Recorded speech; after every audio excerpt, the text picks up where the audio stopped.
اعوذ باللہ من الشیطان الرجیم بسم اللہ الرحمن الرحیم ہم الذین، اب یہ عداوت کا جو ہے ان کا جو نقشہ ہے یہ واقعات پیش کیے جا رہے ہیں۔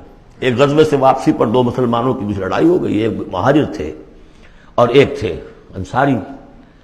اب وہ پانی بھرنے پر کہیں، بلکہ ان کی بھی نہیں، ان کے خادموں کی لڑائی ہو گئی تھی۔ اس کو وہاں منافقوں نے اچھال دیا، مہاجرین اور انصار کا جھگڑا بنا دیا، اور کہا اس وقت آ کے عبداللہ ابن ابی نے، دیکھو تم نے اصل میں اے انصار، اے مدینے والو، یثرب والو، تمہاری مثال تو وہی ہے جو کہتے ہیں کہ سمن کلبک یا کلوک، اپنے کتے کو کھلا پلا کے موٹا کرو کہ کبھی تمہیں ہی کاٹے گا۔ تم نے ان کو جگہ دی، پناہ دی، کھلایا پلایا، اب یہ تمہارے سر کو آ رہے ہیں، غریبانوں کو آ رہے ہیں۔ خدا کی قسم اگر ہم اب مدینے پہنچ گئے تو ان ذلیلوں کو وہاں سے نکال باہر کریں گے۔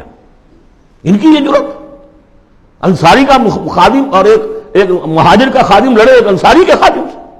ہم نے پناہ دی، اپنے ٹکڑے کھلائے، ان کو اپنی جگہ دی، اور آج ہی ہمارے سروں کو آ رہے ہیں، ہمارے منہ کو آ رہے ہیں۔ یہ بکواس اس نے کی۔ وہاں موجود تھے ایک نوجوان زید بن ارقم، انہوں نے جا کے حضور کو بتا دیا۔ حضور نے بلایا، نہیں جی جھوٹ، پتہ میں نے نہیں کہا، یہ چھوکرے نے پتہ نہیں کہاں سے سن لیا، یہ چھوکرا کیا ہے یہ، اور آپ اس کی بات مان رہے ہیں میرے معاملے میں۔ خاموش رہے حضور۔ پھر یہ آیات اتر گئیں جس نے چھوکرے کو صحیح ثابت کیا کہ کہا انہوں نے یہ۔ تو حضور نے فرمایا کہ لڑکے کے کان نے غلط نہیں سنا تھا، لیکن ایک بات نوٹ کر لیجئے، ان معاملات میں بھی حضور کوئی اقدام نہیں کر سکے عبداللہ ابن ابی کے خلاف۔ یہ نوٹ کرنے کی بات ہے۔ یہ جو لوگ سمجھتے ہیں کہ مکمل سٹیٹ قائم ہو چکی تھی مدینے میں، فوراً حضور کے جاتے ہی بڑی حماقت کے اندر مبتلا ہے۔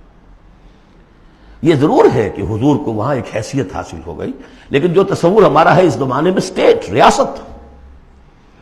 ریاست میں کبھی یہ ہو سکتا ہے کہ فوج میں سے 1000 میں سے 300 بھاگ جائیں، ان سے کوئی باز پرس بھی نہ ہو بعد میں۔ Is it possible؟ آج کی جدید ریاست میں کہیں یہ ممکن ہے کہ آپ کہیں اور عدالت، کسی اور عدالت میں اپنا مقدمہ لے جائیں؟ محمد کی عدالت میں نہیں جانا جی، ہمیں تو یہودیوں کی عدالت میں جانا۔ منافقین یہ کرتے تھے، کوئی پکڑ نہیں تھی۔ پکڑ کب شروع ہوئی ہے؟ فتح مکہ کے بعد۔ اب یہ اس کی خوش قسمتی تھی عبداللہ ابن ابی کہ اس سے پہلے یہ واصل جہنم ہو گیا خود ہی، ورنہ یہ کہ فتح مکہ کے بعد ریاست قائم ہوئی ہے۔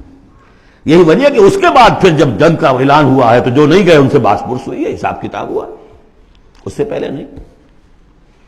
تو اصل میں سٹیٹ جو ہے عبداللہ ابن ابی کا یہاں پہ بھی خاموش۔ ایک موقع پر جب کہ تہمت کا معاملہ چل رہا تھا تو ایک دفعہ حضور کے زبان مبارک سے ایسے الفاظ میں نکل گئے، دکھا دل، کہ کیا کوئی شخص نہیں ہے کہ جو مجھے اس ایذا رسان شخص جو ایذا پہنچا رہا ہے اس کی ایذا سے بچا سکے۔ بات اندیا ظاہر تھا صاف کہ کیا کوئی شخص اس کو قتل نہیں کر سکتا۔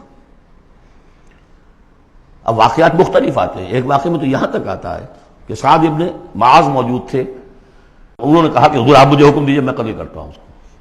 سعد ابن عبادہ تھے، وہ خزرج میں سے تھے، وہ فوراً تم یہ اس لیے کہہ رہے ہو کہ وہ خزرج کا آدمی ہے۔ تو معلوم یہ ہوا کہ وہ جو قبائلی عصبیتیں تھیں کسی نہ کسی درجے میں ابھی موجود تھیں، ایک دن میں صاف نہیں ہوتی یہ چیزیں۔ پھر حضرت سعد ابن عبادہ کہتے ہیں حضور سے، حضور اس شخص کے معاملے میں نرمی کیجئے، اصل میں اس شخص کو ہم بادشاہ بنانے کا فیصلہ کر چکے تھے، اس کے لیے ہم تاج تیار کر چکے تھے، آپ آئے تو اس کے سارے خواب جو ہیں وہ بکھر گئے۔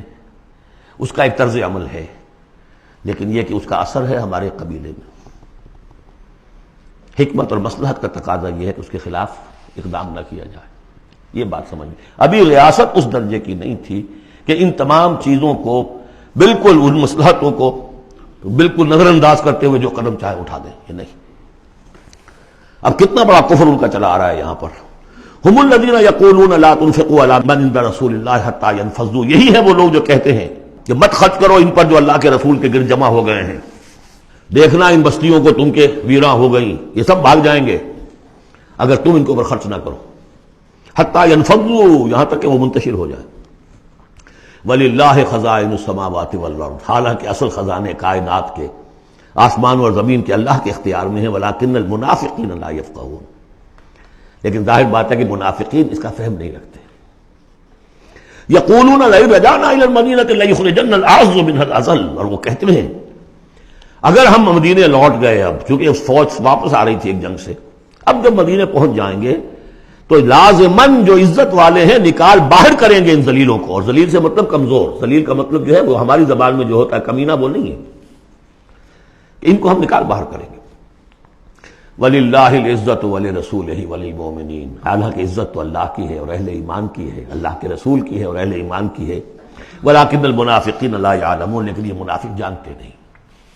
لیکن ہوا یہ کہ جب یہ قول پہنچا ہے، عبداللہ ابن ابی کے بیٹے کا نام بھی عبداللہ ہے، وہ بڑے مخلص نوجوان، خالص، صادق القول، صادق الایمان، انہیں معلوم ہے میرے باپ نے یہ کہا ہے، تو مدینے میں دروازے میں کھڑے ہو گئے ننگی تلوار لے کر، اپنے باپ سے کہا ہے کہ جب تک تم یہ نہیں مانو گے کہ تم ذلیل ہو، عزت ہے اللہ کے لیے اور اس کے رسول کے لیے اور اہل ایمان کے لیے، اس وقت تک مدینے میں گھسنے نہیں دوں گا۔ فریاد بھی کی، حضور سے بھی کہا، لیکن پھر کہنا پڑا اس کو کہ ہاں اللہ، اس کا رسول اور اہل ایمان عزت والے ہیں، ہم ذلیل ہیں۔ تب داخل ہوئے۔ صدق اللہ العظیم۔